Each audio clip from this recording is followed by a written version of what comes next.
Қайырлы күн, қазақ елі, қалдарыңыз қалай? Менің бүгінгі үндеуім Қазақстан Республикасының Қорғаныс министрлігіне және ішкі саясат бөліміне.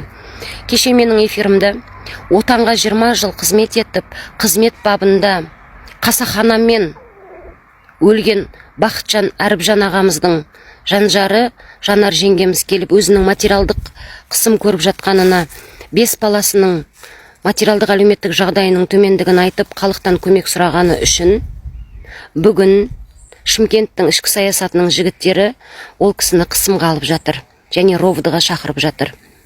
Құрметті Қазақстан Республикасының Қорғаныс министрлігі және ішкі саясат бөлімі, сіздерге ескертемін, Бақытжан Әріпжан ағамыз өлерінің алдында 2 апта бұрын Жанар жеңгемізге видео үндеу жасаған. Мен мына қысымнан аман қалмауым әбден мүмкін. Отбасым, балаларым, 80-дегі әкем саған аманат деп Жанар жеңгемізге жасаған видео үндеуі бар. Ол видео үндеуде Бақытжан Әріпжанұлына қызметтік қысым көріліп және қысымды кімдер көрсетіп жатқаны туралы анық-қанық жазылған. Сондықтан Бақытжан Әріпжан ағамыздың артынан қалған 5 жетімегіне, жалғыз жесіріне қысым көрсетуді тоқтатыңыздар.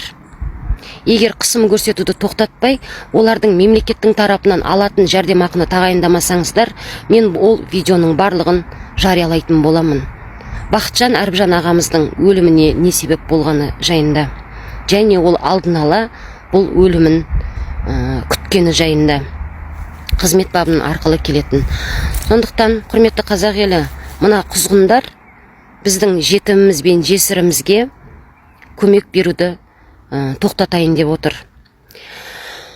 Біздің қазақ жетім мен жесірін жылатпаған, қаңғытпаған халық.